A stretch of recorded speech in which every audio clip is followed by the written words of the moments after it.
Fala aí, Jundiaí. Chegamos mais uma vez com a resenha, com esse bate-papo bem tranquilo, bem leve, com todos os pré-candidatos, mulheres e homens que estão nessa luta em 2024, juntas, com Gustavo Martinelli e Ricardo Benassi. Vou mostrar aqui na geral, aqui, ó, nosso painel, nosso cenário que está repercutindo pra caramba. O Fala aí, Jundiaí, nossa podcast. Hoje estou recebendo mais uma dessas guerreiras. Afinal de contas, as mulheres por si só são guerreiras. E encaminhar para a política, apresentar suas propostas é um diferencial. Professora, eu estou recebendo hoje a professora Mônica Sheila Mazzoli Mori. É a professora Mônica, filiada ao Partido Novo e que está engajada nessa proposta de disputar uma eleição. Eu acho que é a primeira, eu não fiz essa pergunta. Segunda. É a segunda, tá vendo? Não tem nada combinado aqui. Ô, Mônica, que prazer em conhecê-la. Tudo Muito bem? obrigado por ter vindo. Seja bem-vinda. Muito obrigada. É a segunda. Em 2020 eu já participei, foi a primeira vez. Então já tem uma experiência. Aí, né? Já. Em 2020 eu consegui fazer 1.158 votos. Expressiva a Sim, votação. E Expressiva. foi a primeira vez, né? Então eu fiquei assim muito lisonjeada pela credibilidade das pessoas. Eu acho que todo mundo ali que me conhece, né? Muitos me conheceram também na rua, conversando, trocando ideias, né? Bate-papo, material e tal. Mas eu acho que a gente constrói a vida da gente durante toda uma jornada, né? E as pessoas que me conhecem acreditaram que aquilo a que eu me propunha fazer em 2020 daria certo.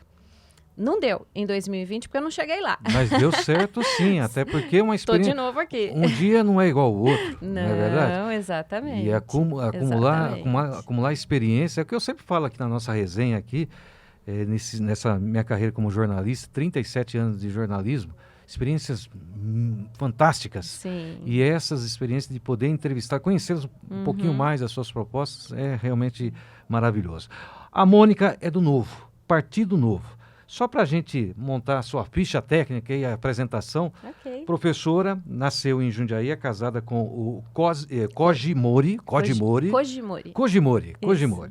E tem, assim, uma ligação muito grande, uma identidade muito grande com o Jardim da Fonte, com o Caxambu, essa região fantástica aqui da cidade de Jundiaí.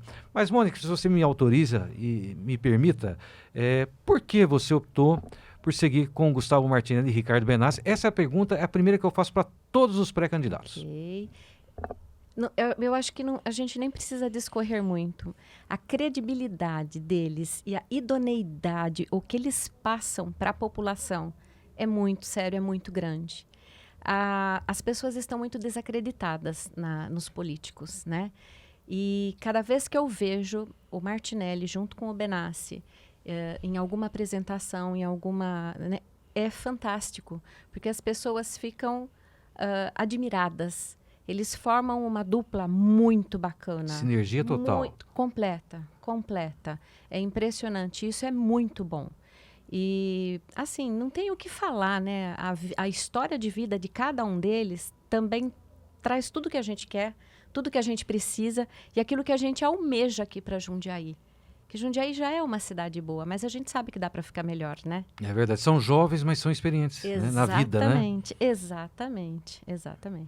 E o Novo? Qual é essa opção de você estar afiliada ao Partido Novo? Eu gostaria que você falasse por quê. Então, o Novo tem toda uma história também. Eu nunca gostei de política, mas não sabia que eu sempre fui envolvida em política, né? Assim, não com rótulo. E tanto que quando falavam para mim, anos atrás, né? Nossa, mas você tem que se envolver, você tem que fazer. Eu falava, não, pelo amor de Deus, política não é para mim. Mas eu já fazia política sem saber, né? Sempre fui muito solidária, de me envolver com os problemas, querer ajudar um, querer ajudar o outro, de diversas formas, né? Isso é política. Então, exatamente. Bom, aí, em 2019, bastante desacreditada com a situação política do Brasil, eu ouvi falar desse partido, né? Falei, nossa, mas estão falando que é diferente. Será que é diferente mesmo? Na época, um tal de Novo. Um tal de Novo, exatamente, um tal de Novo. E fui para uma reunião que teve no Anchieta, no campus do Anchieta. Lotou. Maravilhoso. E aí eu comecei a escutar as propostas, né? Toda a parte de valores e princípios. Eu falei, não, acho que não é. Falei, daqui a pouco isso daí vai acabar. Todo mundo acho que começa desse jeito. Mas quando eles começaram a colocar outros mecanismos que tinham, e tem, né, ainda no partido, para poder garantir e assegurar isso, falei, opa, esse é diferente. Esse está começando com muita coisa diferente. Mas mesmo assim eu fui muito resistente. Fiquei um ano frequentando reuniões, ouvindo, participando de debates e tal, e o pessoal, você não vai se filiar? Falei, calma, calma, vou chegar lá. Daqui a pouco. Daqui a pouco, primeiro eu quero conhecer bem. E aí, quando eu percebi que realmente havia uma chance, era uma luz no fundo do túnel de tudo isso daqui que a gente vê, eu falei, não, eu vou arregaçar as mangas e eu vou participar. Porque normalmente, o que as pessoas fazem, a maioria, é ativista de WhatsApp, para qualquer coisa. Não estou falando de política mesmo, para qualquer coisa.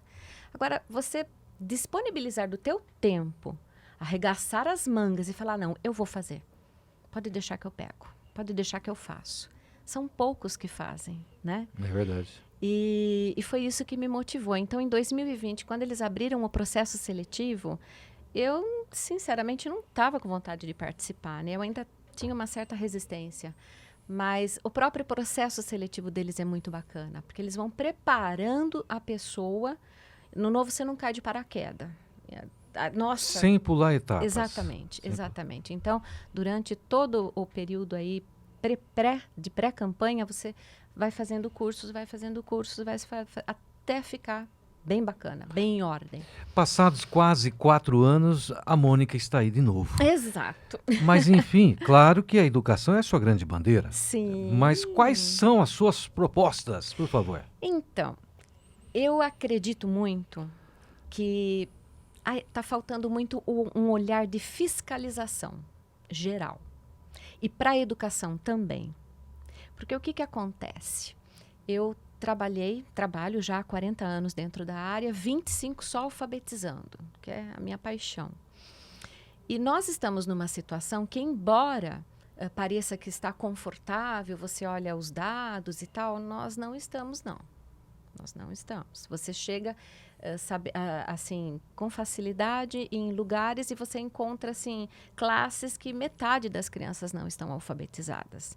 E isso é um prejuízo enorme, enorme para o cidadão e para todos nós. Fere até a formação do caráter, claro, né? Óbvio, né? Então, minhas duas grandes bandeiras é tentar batalhar para que nós consigamos mais vagas para creche.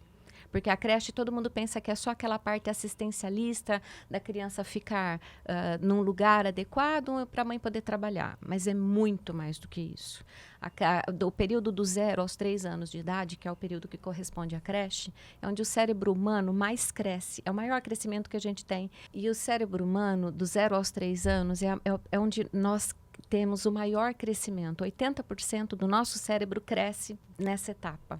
Repetindo, a faixa etária do 0? Do 0 aos 3, que é a faixa da creche. Tá. Então, se ela tiver uma alimentação boa, ela tiver professores bons, um lugar adequado, ela vai, inclusive, ser o principal fator da quebra do ciclo da pobreza.